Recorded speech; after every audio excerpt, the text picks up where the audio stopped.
Hello बच्चों, let's first read the question. तो question में हमें क्या दे रखा है? Considering entropy as a thermodynamic parameter, the criterion for the spontaneity of any process is.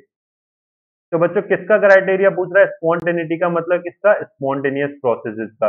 तो स्पॉन्टेनियस प्रोसेस क्या होते हैं बच्चों? These are those process which are taken place without energy. मतलब कि यहाँ पे आपको एनर्जी सप्लाई करने की नीड नहीं है, या फिर आपने अगर एक बार इनिशिएशन कर दिया, एक बार एनर्जी सप्लाई कर दी, उसके बाद ये प्रोसेस कंटिन्यूअसली चलते रहेंगे। इसका बेस्ट एग्जांपल क्या है? जैसे बच्चों वाटरफॉल होते हैं। क्या होते हैं? वाटरफॉल होते हैं। तो वहां पे क्या है कि आपका जो वाटर है वो डाउन साइड फॉल होता ही रहता है विदाउट किसी एनर्जी सप्लाई के। ठीक है ना बच्चों? तो उसको हम लोग क्या बोलते हैं? स्पॉन्टेनियस प्रोसेस बोलते हैं। या फिर आपका जैसे रस्टिंग होती है, जैसे आपने अपनी गाड़ी को बाहर छोड़ दिया, है ना, वो टाइम के साथ अगर आपने उसको बिना यूज नहीं कर रहे हो, आप उसको देख नहीं रहे हो ढंग से, उसकी चीजें नहीं कर रहे हो सही से, तो वो क्या होगा बच्चों? टाइम के साथ रस्ट होना शुरू हो जाएगा उसके ऊपर।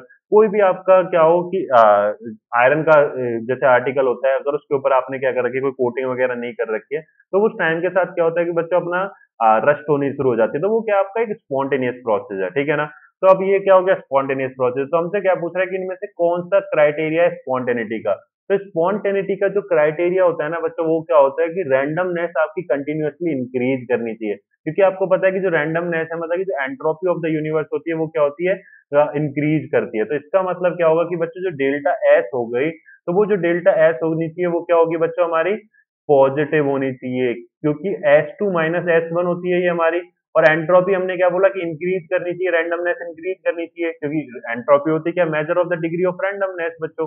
तो S2 क्या होना चाहिए? S1 से बड़ा होना चाहिए। तो डेल्टा एस हमारा क्या होना चाहिए? ऑलवेज पॉजिटिव होना चाहिए। तो अब यहाँ पे क्या है कि अगर अब हमारे पास क्या होता है बच्चों? रिवर्सिबल प्रोसेस होता है। रिवर्सिबल प्रोसेस के केस में क्या होता है कि जो डेल्टा एस सिस्टम है और जो डेल्टा एस सराउंडिंग है, तो उन दोनों का जो समेशन होता है वो इक्वल टू जीरो होता है। उसका मतलब होता है कि वो इक्विलिब्रियम में, ना कि आपके स्पॉन्टेनियस प्रोसेस है। बट स्पॉन्टेनियस के लिए क्या होना चाहिए? Delta S greater than zero. तो इसका सीधा मतलब है कि डेल्टा एस सिस्टम प्लस में डेल्टा एस सराउंडिंग, ये दोनों क्या होने चाहिए बच्चों? तो ये हमारे जुड़ के क्या होने चाहिए? दोनों ही ग्रेटर देन जीरो। क्या होने चाहिए बच्चों? ग्रेटर देन जीरो होने चाहिए। तो ये आपको क्लियर हो गया यहाँ पे। तो डेल्टा एस सिस्टम प्लस में delta S surrounding greater than zero बिल्कुल सही है। डेल्टा एस सिस्टम माइनस में delta S surrounding greater than zero ये गलत है बच्चों। Delta S system greater than zero ये भी गलत है। Delta S surrounding greater than zero ये भी गलत है बच्चों। तो दोनों का समेशन ग्रेटर देन जीरो होना चाहिए। ठीक है ना बच्चों? So option A will be the correct answer. I hope you understand it very well. Thank you.